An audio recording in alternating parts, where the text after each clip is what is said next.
Olá! Nós sabemos que a tecnologia fez com que o homem chegasse à Lua. Nós sabemos que Deus dotou capacidade aos seres humanos e a tecnologia que nós temos hoje faz com que o homem pode andar no espaço.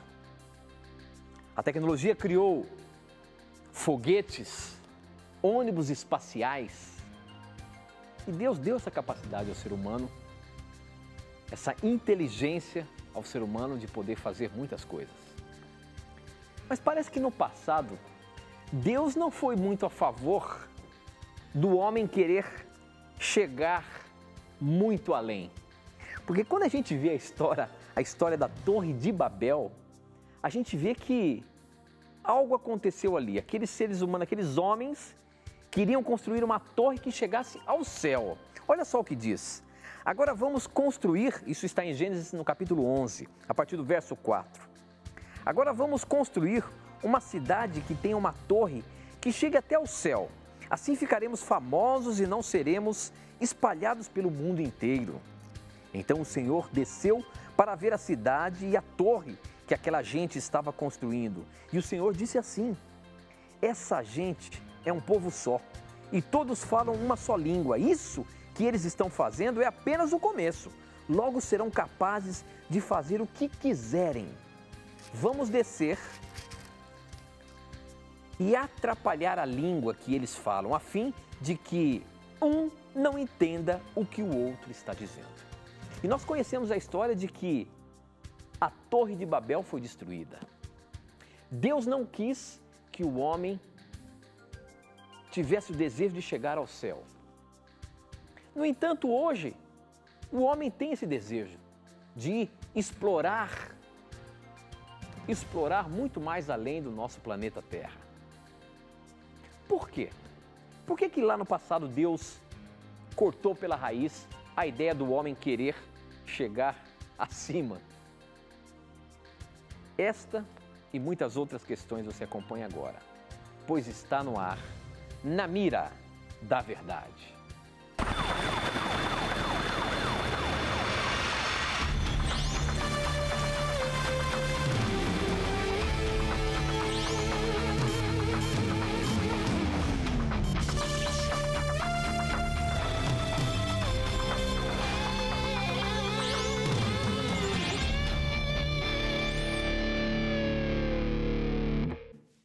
Olá, seja muito bem-vindo. Estamos começando mais um programa Na Mira da Verdade e já nos conectando com o Brasil e o mundo através das ondas do rádio, da internet e da TV Novo Tempo espalhada por todo o nosso país e além mar, porque a Novo Tempo tem chegado em outros lugares, tem alcançado países da África como Angola, São Tomé e Príncipe, Moçambique, tem alcançado as regiões que são fronteira com o Brasil, como a Bolívia e tudo mais. E é um prazer muito grande ter a tua companhia, é um prazer muito grande estar aí perto de você para juntos estudarmos a Palavra de Deus. E esse programa, você já sabe, é um programa de perguntas e respostas bíblicas que você pergunta na hora. Estamos ao vivo e você pode fazer a sua pergunta. E quem está na mira para responder a sua questão é ele, professor Leandro Quadros. E aí, professor, tudo bem? Tudo bem, meu caro. Preparado mais uma vez para uma bateria de perguntas aí para você, meu amigo? Espero estar preparado. Estou contente por podermos, Tito, estudar a Bíblia mais uma vez com nossos amigos. Obrigado a todos que têm escrito para o programa, que têm acompanhado. Que Deus abençoe a vocês e recebam o nosso abraço e o nosso carinho novamente. Muito bem, professor. Eu disse aqui que o nosso sinal vai além das fronteiras do nosso país, nas fronteiras ali entre o Brasil e a Bolívia, nós temos uma família que tem acompanhado o programa Na Mira da Verdade e eu queria mandar um abraço todo especial para Dona Maria Buscará e a Esther, que estão lá em Guayará-Mirim, lá em estado de Beni, na Bolívia, acompanhando o nosso programa. A mamãe do pastor Adolfo Soares, que tem acompanhado Na Mira da Verdade, e a sua irmã também, Esther. Eu queria mandar um abraço especial para vocês que nos assistem e tem um carinho pelo programa Na Mira da Verdade. Que Deus lhe abençoe, que Deus possa estar guiando os seus passos, minha irmã. Muito obrigado pelo carinho da sua audiência, tá bom? Muito bem, professor Leandro Quadros, nós abrimos o programa aqui falando de tecnologia porque chegou uma pergunta sobre a dúvida. Por que Deus não permitiu que o ser humano construísse a Torre de Babel, que eles imaginavam que chegaria no céu, né? E hoje a gente vê tanta tecnologia, o homem indo além do planeta Terra, querendo encontrar outros mundos e tudo mais. Olha só a pergunta que chegou para a gente pelo Facebook, por isso ela abriu o programa de hoje. Quem mandou foi Ezequiel Licar e ele diz o seguinte: gostaria de saber qual o significado de Deus não haver permitido a construção da grande Torre de Babel, pois os homens pensavam que poderiam chegar ao céu. Da mesma forma, hoje, temos foguetes, ônibus espaciais, sondas e sabe-se lá mais o quê. Então, por que Deus não permitiu naquela época e por que permite nos nossos dias? Qual o significado de Deus não permitir que a Torre de Babel fosse construída? E aí, professor, uma pergunta que nunca chegou na mira da verdade. Realmente. Como é que fica essa questão? Deus foi muito severo ali e depois Deus agora deixou o ser humano ficar mais relaxadinho e aí desenvolver a sua capacidade intelectual, mental e conseguir chegar além do planeta Terra? O que é isso? Eu achei, Tito, realmente interessante a dúvida deste nosso amigo. É uma dúvida, assim, diferente em relação ao capítulo 11 de Gênesis. Normalmente as pessoas perguntam, né, sobre o capítulo 11, a origem dos idiomas e tudo mais, mas foi muito interessante essa dúvida do nosso amigo. Veja bem, eu vou ler aqui alguns versículos de Gênesis 11 e vamos ler alguns outros versículos em Gênesis para o nosso telespectador e ouvinte da Rádio Novo Tempo perceberem que, na verdade, Deus não estava sendo contra o avanço tecnológico, mas contra o avanço do orgulho e da rebeldia. Então, eu vou ler alguns versos e nós vamos entender o porquê. Aqui em Gênesis 11, por exemplo, no verso 4, depois deles haverem planejado a construção da torre, disseram: vamos construir uma cidade com uma torre que alcance os céus. Assim nosso nome será famoso e não seremos espalhados pela face da terra. Primeiro ponto, eles queriam construir a torre para o nome deles ser o quê? Famoso. Eles estavam construindo uma torre para exaltar o orgulho próprio. Esse é o primeiro ponto. Segundo ponto, aqui no texto fala assim, ó, e não seremos espalhados pela face da terra. Além do orgulho, eles estavam construindo uma torre para exaltar a própria rebeldia contra Deus. Por quê?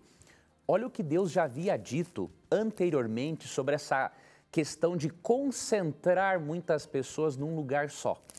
Em Gênesis 1, 28, quando Deus criou nossos primeiros pais, Deus disse: sejam férteis e multipliquem-se, encham e subjuguem a terra. O plano original de Deus não era que existissem grandes concentrações de pessoas no mesmo lugar. Eu já vou lhe explicar o porquê. Aqui, depois do dilúvio, você percebe que depois que Deus destrói o mundo que havia se tornado ímpio, Deus dá a mesma orientação para Noé e para os seus descendentes. Veja, os que construíram a torre eram descendentes, obviamente, da família de Noé. Eles conheciam o plano original de Deus em Gênesis 1, 28 e o plano de Deus que continuou vigorando aqui em Gênesis 9, 1, que diz assim: Deus abençoou Noé e seus filhos, dizendo-lhes: sejam férteis, multipliquem-se e encham a terra. Você percebeu? Deus havia pedido para que os descendentes de Noé enchessem a terra, ou seja, se espalhassem por ela. Aqui em Gênesis 11, 4, eles falaram assim: vamos construir a torre para sermos famosos e não seremos espalhados pela terra. Eles queriam desobedecer a Deus, eles estavam sendo rebeldes. O propósito original de Deus era que a terra toda fosse povoada e não houvessem grandes concentrações de pessoas, porque onde há muita concentração de pessoas, pecadoras, obviamente, multiplica-se o crime, o pecado, a maldade. Então, aquelas pessoas construindo aquela torre para não se espalharem pela terra, elas estavam construindo um monumento para o orgulho e dando uma demonstração clara de que estavam se rebelando contra Deus. Além disso, nós lemos em Gênesis 7 e 8 que o dilúvio, quando veio, ele cobriu as mais altas montanhas da terra que existiam naquela época. Obviamente, as águas não haviam chegado até os céus. Esses antediluvianos estavam tão rebeldes contra Deus que nem tinham mais a fé no verdadeiro Deus.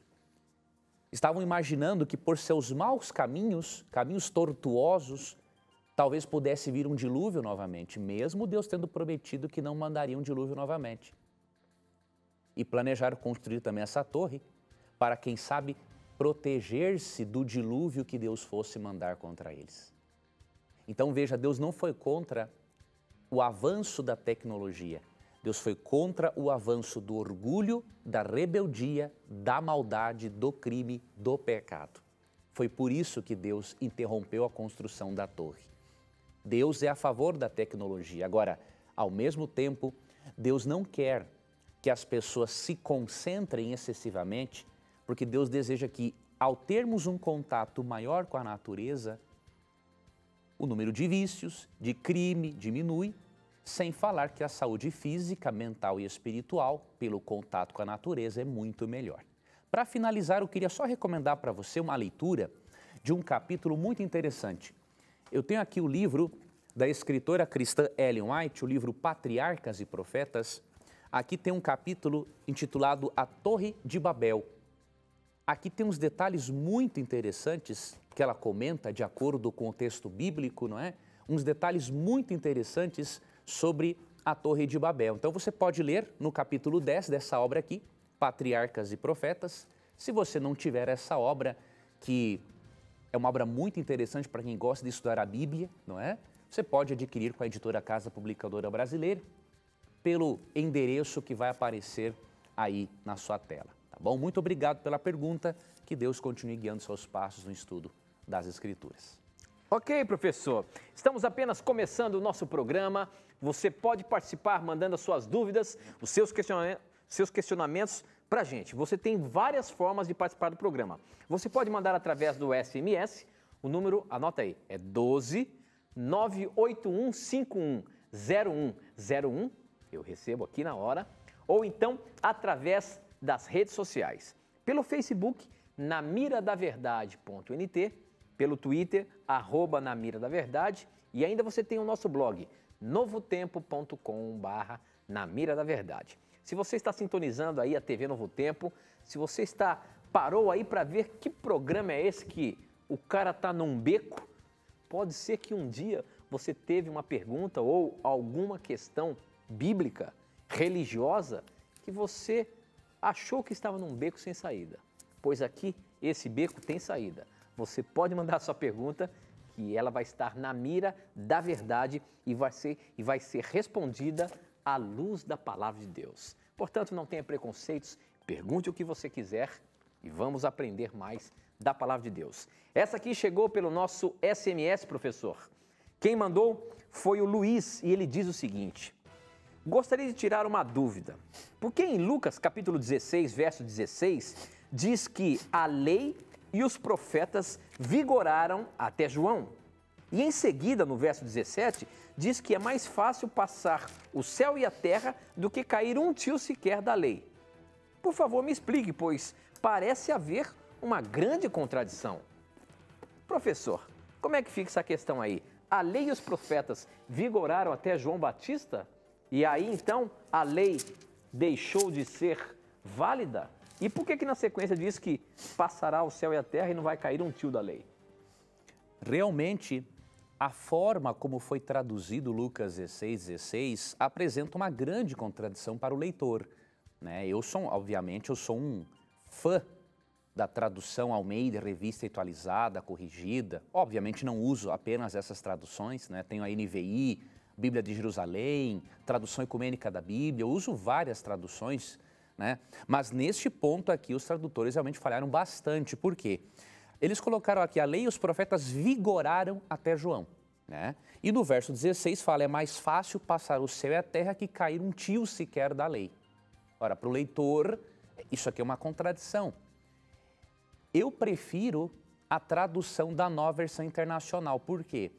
Eles, já que no original não tem o termo vigoraram, em Lucas 16, o que os tradutores da NVI fizeram? Foram ao texto paralelo, Mateus 11:13.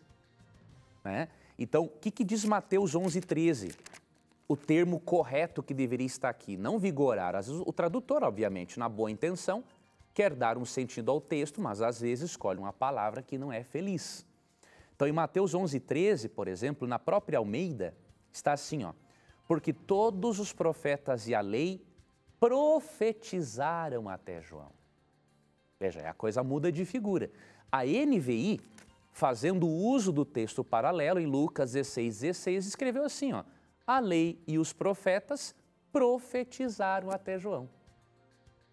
Aí não entra em contradição com o versículo seguinte.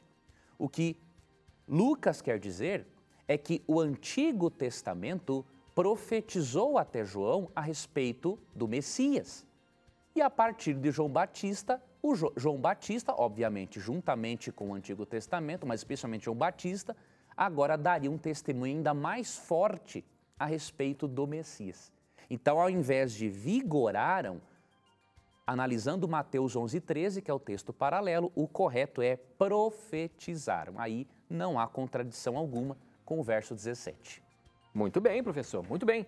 A próxima pergunta chegou pelo nosso Facebook e também tem aqui pelo Twitter, mas antes eu queria mandar mais um abraço. Tem um senhorzinho muito especial que é fã do Na Mira da Verdade, o seu Abel Dutra. Eu queria mandar um abraço especial para o senhor, seu Abel. Obrigado pelo carinho da sua audiência aí, de acompanhar o nosso programa e estar sempre ligadinho com a gente. Que Deus abençoe o senhor, viu? A pergunta do Facebook, quem mandou foi o Lucas e a Laila Menezes. E eles perguntam o seguinte. Olá, boa noite. Tenho frequentado a Igreja Adventista e estou muito feliz. Porém, antes frequentei algumas vezes uma outra denominação.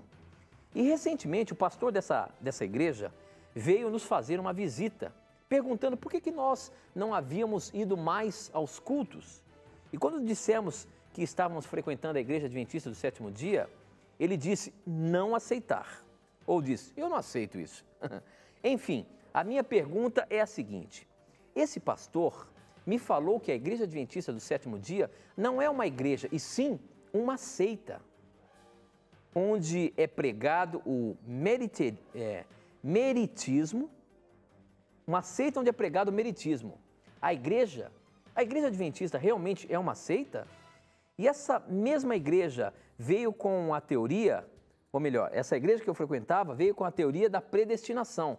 Vocês acreditam que existem somente algumas pessoas caracterizadas como escolhidas por Deus e que o resto não tem chance de salvação? Qual o embasamento bíblico para essa predestinação? Calvinismo?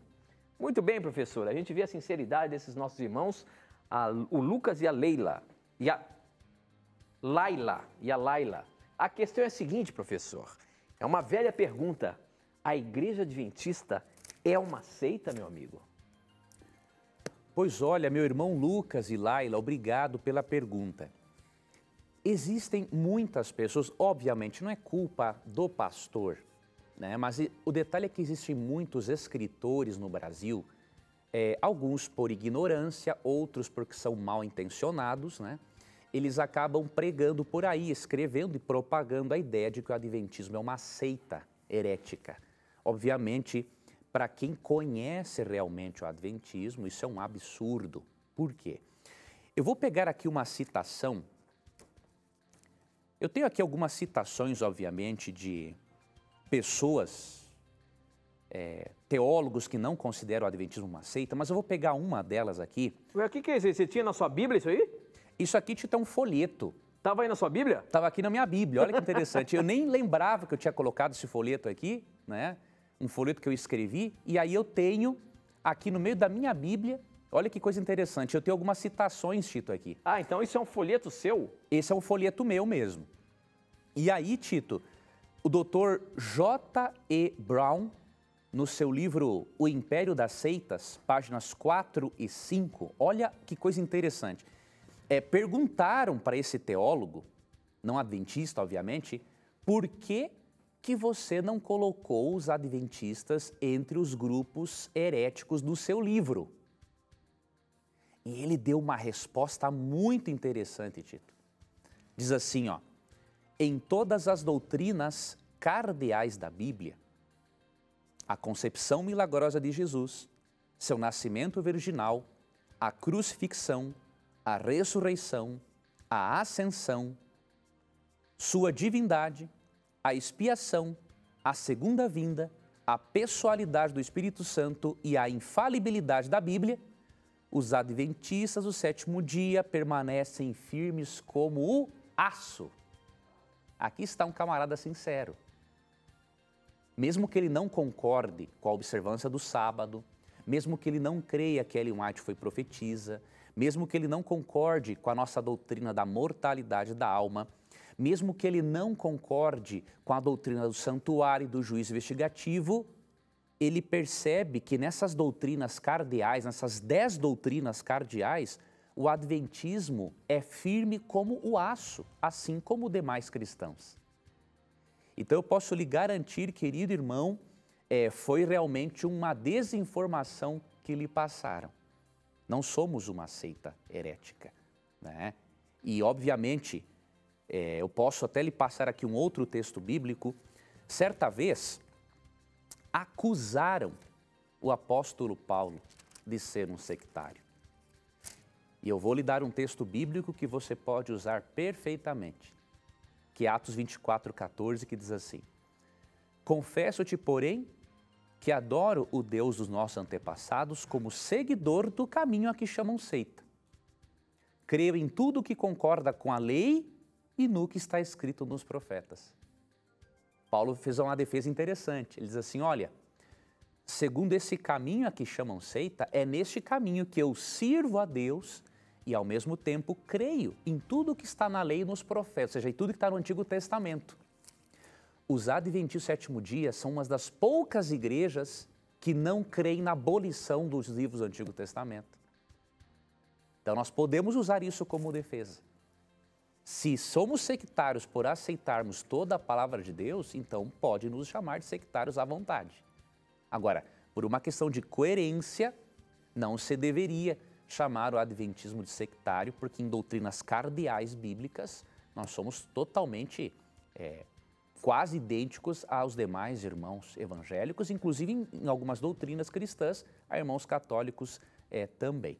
Tá bom? E para finalizar sobre a questão da dupla predestinação, Tito, né, que o irmão perguntou. Sim.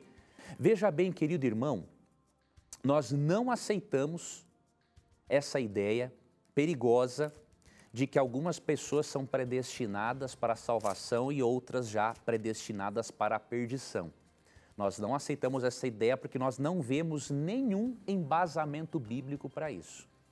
Existem alguns textos, obviamente, usados, mas que são bastante descontextualizados. E um desses textos é Romanos 8:29, eu vou lê-lo e já vou explicar para o irmão. E depois vamos até indicar para você acessar o blog Dona Mira, que eu tenho vários artigos ali onde eu refuto essa questão da dupla predestinação, tá bom? Romanos 8:29, pois aqueles que de antemão conheceu, também os predestinou para serem conformes à imagem do seu Filho, a fim de que ele seja o primogênito entre muitos irmãos. Veja, as pessoas veem a palavra predestinação e já pensam como o calvinismo, né? Não, se Deus predestinou é porque alguns ele já predestinou para a perdição, mas não é isso que o texto diz. Se lermos o texto com atenção, fala assim, ó, também os predestinou para serem conformes à imagem de seu Filho. O que é a predestinação bíblica? Deus predestina que todo aquele que aceitar o plano de salvação seja a imagem de Jesus. Ou seja, Deus predestina o tipo de caráter que o salvo terá. Deus não predestina quem vai ser salvo e quem vai se perder. Entendeu, irmão? Então, resumidamente, é nisso que cremos e não tem como realmente aceitar a dupla predestinação quando vamos para a palavra de Deus. Muito bem, professor. Então agora essa que veio aqui pelo Twitter, a Evelyn pergunta o seguinte: a religião salva ou é apenas a fé? Veja, a religião, primeiramente, temos que ler João 14,6, né? O que diz João 14,6? Qual é o único caminho para o céu? Jesus disse o seguinte: eu sou o caminho, a verdade e a vida. Ninguém vem ao Pai senão por mim. Ou seja, o único meio de salvação é Cristo. Agora, isso não significa que não precisamos de igreja. Por quê? Cristo criou a igreja como uma forma de reunir o seu povo e prepará-lo espiritualmente para a segunda vinda de Cristo.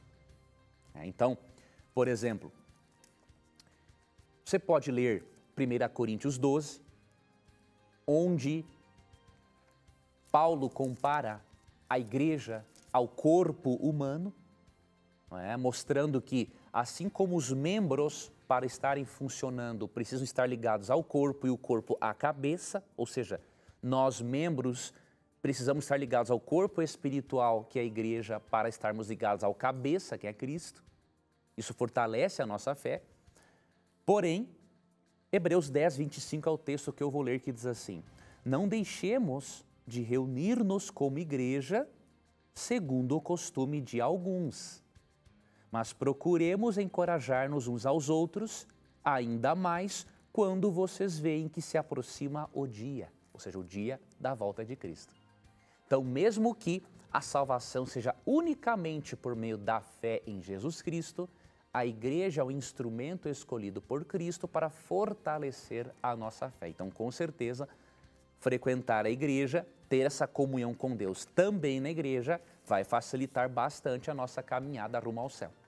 Ok, muito bem, professor. Bom, nós temos que ir para o intervalo, nosso tempo não para realmente, mas não perca tempo, aproveite o intervalo, formule uma boa pergunta e manda para a gente. Vamos colocá-lo na mira da verdade. Não sai daí não, a gente volta já já.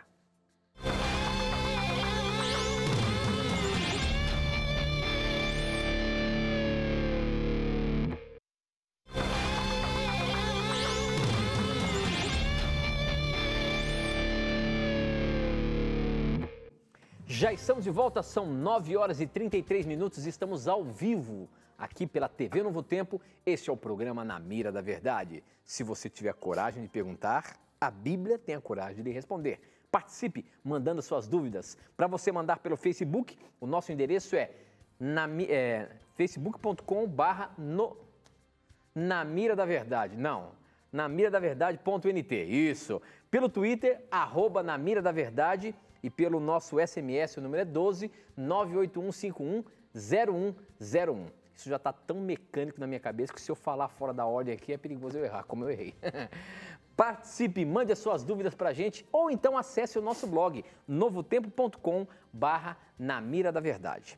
Bom, como você já sabe, o nosso quadro do Bom Debate é lançado todas as quartas-feiras e a resposta é apresentada na segunda-feira. Excepcionalmente, essa semana nós dissemos que a resposta seria nesta quarta-feira. Portanto, agora você fica com o Bom Debate.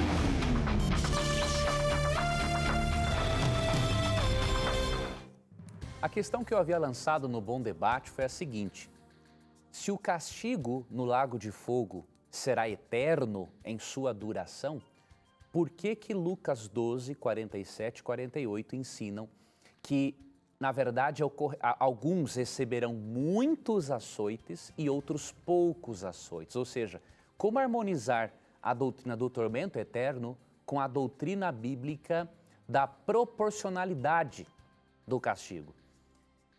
Interessante, apenas uma pessoa que crê na imortalidade da alma respondeu esse questionamento.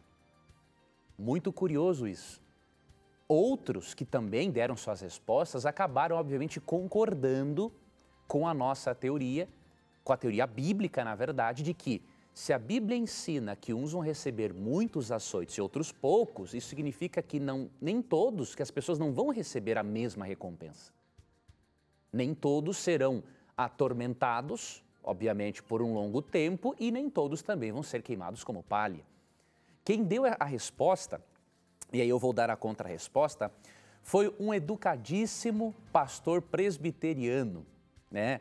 O reverendo Hugo da Silva Araújo, que é de Ourolândia, Bahia. Muito obrigado, meu irmão, pela sua resposta e pela forma educada como você se expressou aqui. Ele mandou um abraço para a gente, para nós, Tito, diz que ama muito o nosso programa, nos ama e que só fica irritado quando falamos mal da predestinação e do batismo deles, né? Mas ele fez aqui kkk brincando, né?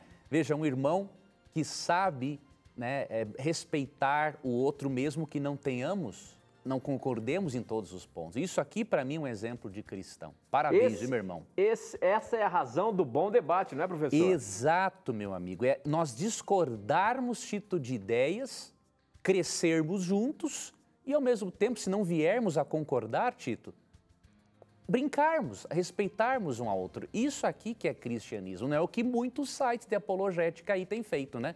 Incentivado mais a impiedade do que, na verdade, o cristianismo. E a resposta que o pastor deu é a seguinte, ó. Ele disse assim, a respeito da questão de muitos e poucos açoites, isso não significa e nem põe em xeque a eternidade dos açoites, pois o texto não fala em lugar nenhum que os que recebem poucos açoites o receberão por um tempo determinado e esses açoites acabarão. Os açoites, sejam muitos ou poucos, são para toda a eternidade. Então, temos como demonstrar, querido irmão, que não é assim. Por quê? Na verdade, quando Lucas 12 fala que alguns vão receber muitos açoites e outros poucos, Cristo está ensinando que o castigo será proporcional às obras de cada um. E eu vou lhe dar um exemplo que vai lhe ajudar bastante nisso. Por exemplo, se Deus condena ao tormento eterno tanto o diabo, que é o pai do pecado, e um ser humano que pecou, digamos, 80 anos da sua vida e não aceitou a Jesus, é totalmente desproporcional. Entendeu? Então veja, Deus dá o mesmo castigo para ambos.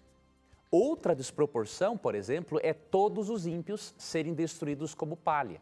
Também é desproporcional. Por quê?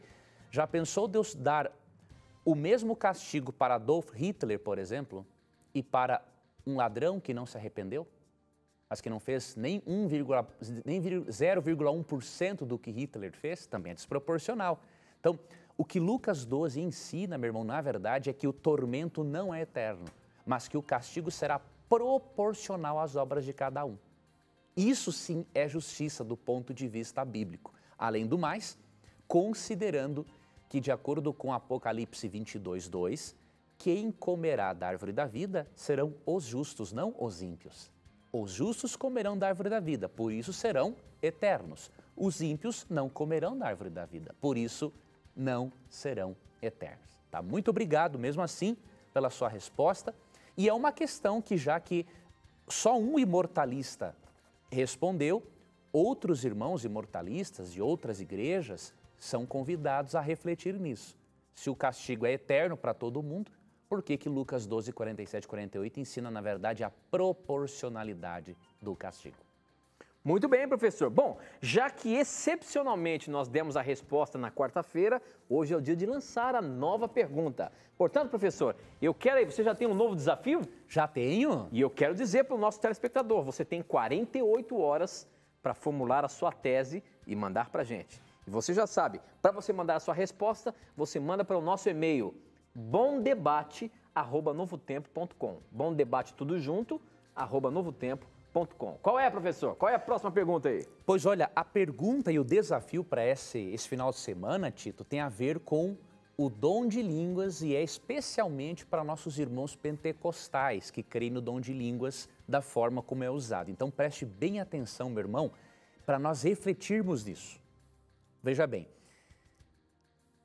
se os anjos, quando apareciam para os seres humanos, falavam na linguagem do próprio ser humano, por qual Por qual motivo Deus daria um dom de línguas angélicas para um ser humano falar a outro ser humano? Vou repetir. Se os anjos, ao falarem com os seres humanos, falavam no idioma dos seres humanos, por que Deus vai dar um dom de língua angélica para um ser humano falar a outro ser humano? Reflita muito bem nisso.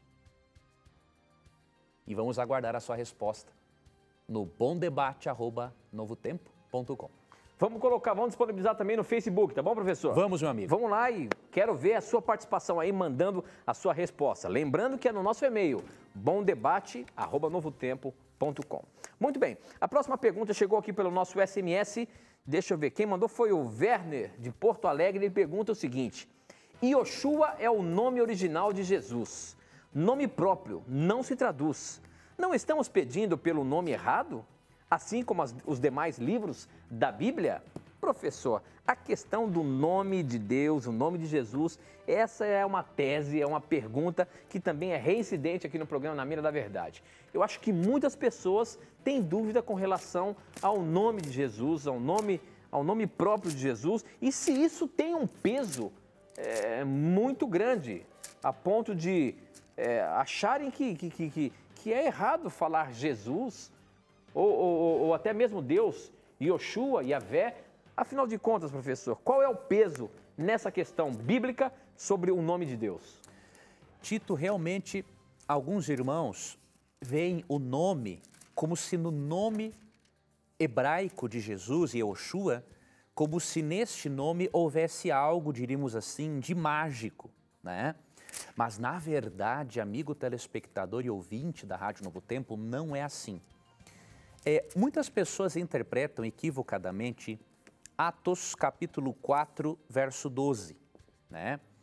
E não há salvação em nenhum outro, em algumas traduções, né, diz assim, e não há salvação em nenhum outro, porque abaixo do céu não existe nenhum outro nome dado entre os homens, pelo qual importa que sejamos salvos. Então, o que as pessoas interpretam? Que se não há outro nome pelo meio do qual podemos ser salvos, então nós temos que usar realmente o nome original hebraico de Jesus. Mas não é isso que o texto está dizendo.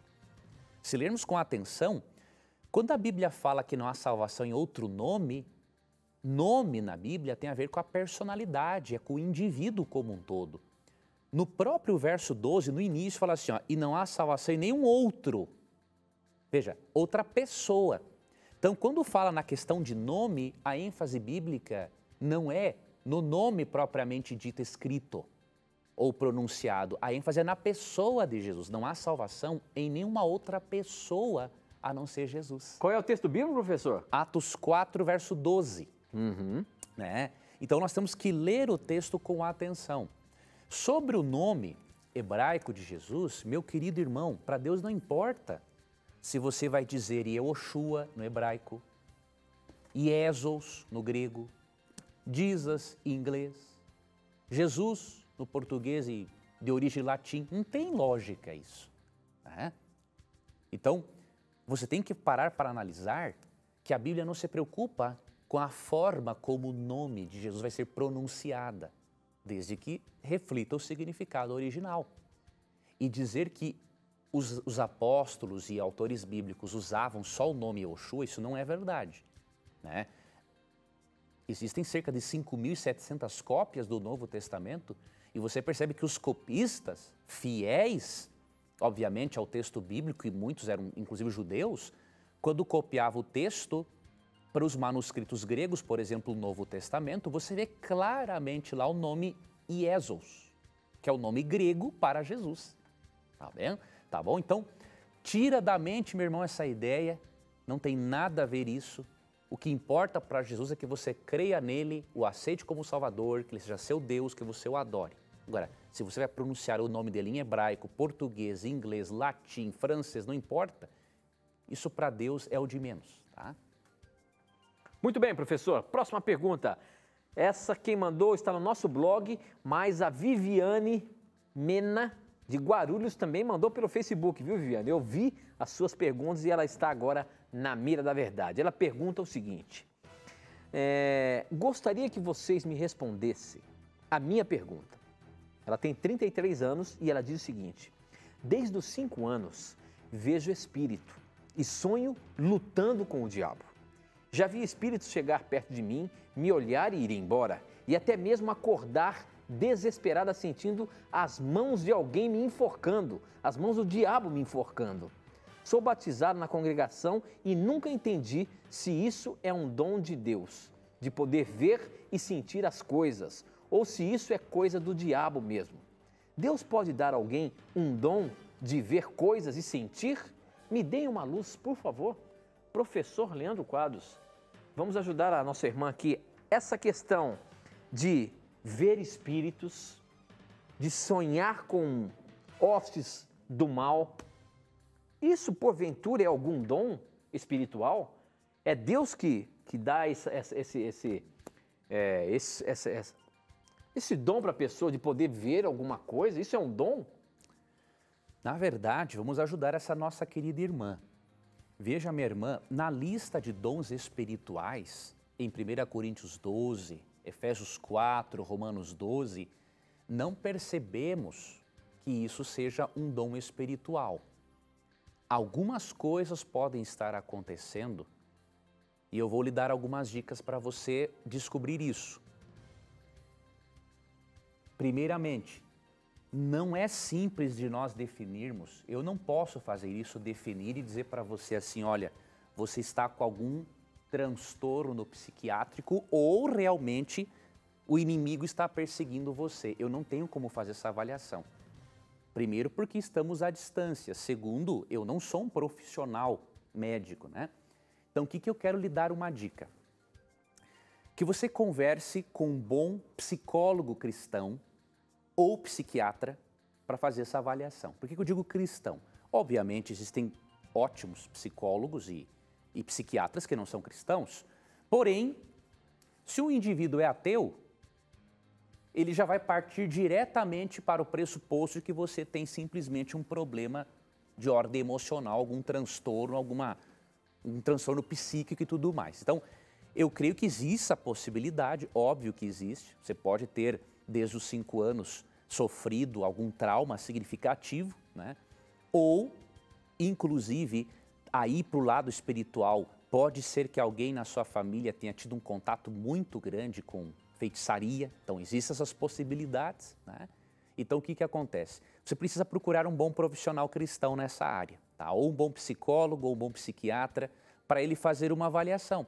E esteja aberta, minha irmã, a possibilidade que pode não ser um problema espiritual, pode ser algum transtorno de ordem psiquiátrica e, obviamente, vai haver tratamento para isso. E se for de ordem espiritual, também há tratamento para isso. O próprio profissional cristão poderá orientar um pastor para ajudar você, tá bom? Ok, próxima pergunta. Essa veio pelo Facebook também. O Arley Araújo pergunta o seguinte: devo pedir em oração a minha vontade ou apenas a vontade de Deus? Quando nós oramos, professor, Deus aceita quando nós pedimos que Ele faça a nossa vontade? Ou tudo que nós oramos, nós temos que colocar na vontade de Deus? Que tudo seja feito de acordo com a tua vontade. Veja, na oração modelo, Jesus nos ensinou o seguinte, eu vou ler aqui, Mateus, capítulo 6, deixa eu ver aqui qual é o versículo.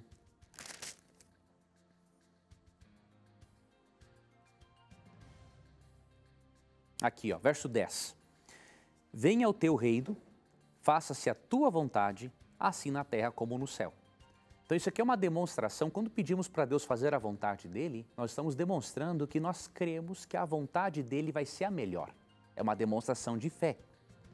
Então o ideal é sempre pedirmos algo segundo a vontade de Deus. Agora, isso não significa que você não possa expressar a Deus sua vontade. Eu nas minhas orações, por exemplo, eu faço assim, Deus, eu quero muito isso. Agora é óbvio, mesmo que eu queira, se o Senhor preferir de outra forma, que a sua vontade seja feita. Agora, que eu quero assim, eu quero assim. Então não é errado você expressar a Deus, não é? O que você realmente quer. Na verdade, Deus gosta disso, Porque muitas vezes aquilo que você quer pode também ser o que Deus quer. Não é? Então, sempre coloque sua vontade submissa à vontade de Deus, mas também expresse a sua vontade a Ele, porque Deus é um ser relacional, obviamente. Ele gosta que nós sejamos o quê? Autênticos em nossas orações. Ok, professor, muito bem. Tem muitas perguntas chegando aqui pelo Twitter, pelo nosso SMS. Deixa eu pegar uma aqui do nosso SMS. Bom que a gente recebe muitas perguntas. Rapaz, não para de chegar aqui. Quando eu abro uma pergunta, já vem outra vem outra e eu não tira consigo o nem título ver. do esquema. Deixa eu pegar uma do Facebook que já está pronta aqui, que o Facebook está mais fácil de eu pegar. O Luiz Domingues, pelo Facebook, pergunta o seguinte: o Israel espiritual e o Israel literal da época bíblica são indissociáveis ou são dois povos distintos? Como fica a situação dos judeus hoje que seguem o judaísmo tradicional? Eles não serão salvos? Foram esquecidos por Deus? Ou não são o povo que se origina os hebreus da Bíblia? Professor Leandro Quadros, a questão do Israel espiritual e o Israel literal da Bíblia são grupos distintos de pessoas? Com relação aos judeus aí que ele está perguntando, qual a relação do povo judeu bíblico? Olha, eu gostei dessa pergunta, porque existe o dispensacionalismo, que é uma teologia que separa o Israel nacional, literal, do Israel espiritual. E à luz da Bíblia nós podemos garantir que não existe essa separação. Na Bíblia, o sacrifício de Cristo na cruz uniu todo o povo de Deus num Israel só. E eu vou ler isso, Efésios 3, verso 6. A saber que os gentios são co-herdeiros, membros do mesmo corpo e coparticipantes da promessa em Cristo Jesus por meio do Evangelho. Isso é muito claro. Por mais que tenhamos profundo respeito por nossos irmãos dispensacionalistas, o dispensacionalismo não é bíblico, certo? Então aqui é muito claro em dizer que gentios são co-herdeiros, né, por meio de Cristo. Agora, o que dizer dos judeus atuais? Deus os rejeitou? Obviamente não. O próprio Paulo diz em Romanos 11 que Deus não rejeita o seu povo. Agora, qual é o propósito de Deus? Lógico, eu não vou ler Romanos 11 agora. Aqui, Romanos 11, você pode ler todo o capítulo 11, mas aqui o verso 1 diz assim, ó: terá Deus porventura rejeitado o seu povo? De modo nenhum. Porque eu também sou israelita, da descendência de Abraão, da tribo de Benjamim. Então Deus não rejeitou o seu povo. Agora, o que Deus tem planejado para os judeus? De acordo com Romanos 11 mesmo, leia Romanos 11. Paulo, um judeu cristão, disse o seguinte: Deus quer que por meio do Evangelho, eles, por meio de Jesus, eles também entendam a plenitude do plano de salvação. Então Deus não esqueceu o seu povo. Deus está trabalhando por meio do Espírito Santo para convencer os judeus de que eles também precisam aceitar a Cristo. Eu gosto muito de um comentário da escritora cristã Ellen White, que ela diz que nos últimos tempos Deus vai usar muito os judeus para, juntamente com os adventistas, sétimo dia e outros observadores do sábado, a defenderem o Deus Criador por meio da observância do sábado, que é o memorial do Deus Criador. Então Deus, obviamente, continua assim com os seus planos para o seu povo. Muito bem, professor. Próxima pergunta, quem mandou foi a Sara, de Bom Despacho. Ela pergunta o seguinte: gostaria de saber se estamos próximo ao Apocalipse. E se estamos, qual é, diante da palavra, o tempo que estamos vivendo? Já desatou algum selo? Estamos no período da tribulação? É possível identificar na palavra em que momento o ser humano está vivendo, professor? A gente consegue discernir em que tempo que nós estamos vivendo, professor? Através da Bíblia Sagrada? Primeiramente, né? Eu fiquei contente pelo nome da cidade, Bom Despacho. Ainda bem que não é um mau despacho, né? Não, Bom Despacho. Então veja, primeiramente temos que entender, querida irmã, o que é o Apocalipse. A mídia tem contribuído para que, quando uma pessoa ouve a palavra Apocalipse, tragédia e destruição. Mas não é assim. Apocalipse 1, verso 1 diz assim: revelação. A palavra Apocalipse, no grego, quer dizer revelação. Então aqui é revelação, o Apocalipse de Jesus Cristo, que Deus lhe deu para mostrar aos seus servos as coisas que em breve devem acontecer. E que ele, enviando por intermédio do seu anjo, noticiou ao seu servo João. Do que a Bíblia chama o Apocalipse? Não é sinônimo de destruição, revelação. Então o Apocalipse é uma revelação de Deus do Evangelho contextualizado nos eventos finais da história humana. Quando você estuda o Apocalipse, utilizando-se da metodologia correta, que é o método historicista de interpretação, você chega a algumas conclusões interessantes. O método historicista, obviamente, ele faz uso do texto bíblico e da história para entender os eventos. Procuramos na história eventos que estejam mais próximos possíveis ao que o texto bíblico está descrevendo. Isso significa que Deus é um Deus que atua tanto no passado, atuou tanto no passado, atua no presente e vai atuar no futuro. Então, por isso que cremos no historicismo. Quando você usa essa metodologia, você percebe que as profecias até o capítulo 12 se cumpriram todas. Até o capítulo 12, as profecias se cumpriram. Obviamente, um detalhezinho ou outro, por exemplo, dos 7 selos. O 7º selo corresponde no Apocalipse, obviamente, à volta já de Jesus. Então, um detalhezinho ou outro anterior não se cumpriu. Agora, de forma geral, até o capítulo 12 já se cumpriu. O que falta ainda se cumprir? Vou dar uma passada rápida para você, ó. Capítulo 13, o surgimento de 2 poderes representados por 2 bestas do Apocalipse e, consequentemente, a perseguição dos cristãos. Apocalipse 13. Apocalipse 14, menciona-se os 3 últimos recados de Deus dados à humanidade para que as pessoas não aceitem a adoração ao falso poder representado pela besta. Capítulo 15 já descreve o que como sequência? As 7 pragas, os 7 últimos juízos de Deus. No capítulo 16 também. No capítulo 17, destruição de todo o sistema religioso falso. E no capítulo 18, Babilônia. E capítulo 19, volta de Cristo. E aí depois, milênio, capítulo 20, Nova Terra, capítulo 21 e capítulo 22. Tá bom? Então, se aprofunde nesse assunto. Existe um curso bíblico que o pastor Ailton de Oliveira oferece no programa Bíblia Fácil. Com certeza vai ser um estudo que vai lhe ajudar profundamente a conhecer esta maravilha que é este livro, que é o Evangelho para os Últimos Dias, né? Muito bem, professor. O nosso tempo não dá mole pra gente, não. Infelizmente acabou e a gente vai ter que se encontrar segunda-feira com mais perguntas para você. Um abraço, Tito. Um abraço, amigo ouvinte da Rádio Novo Tempo, a você, telespectador. E não se esqueça, sempre que você tiver a coragem de perguntar, a Bíblia vai ter a coragem de lhe responder.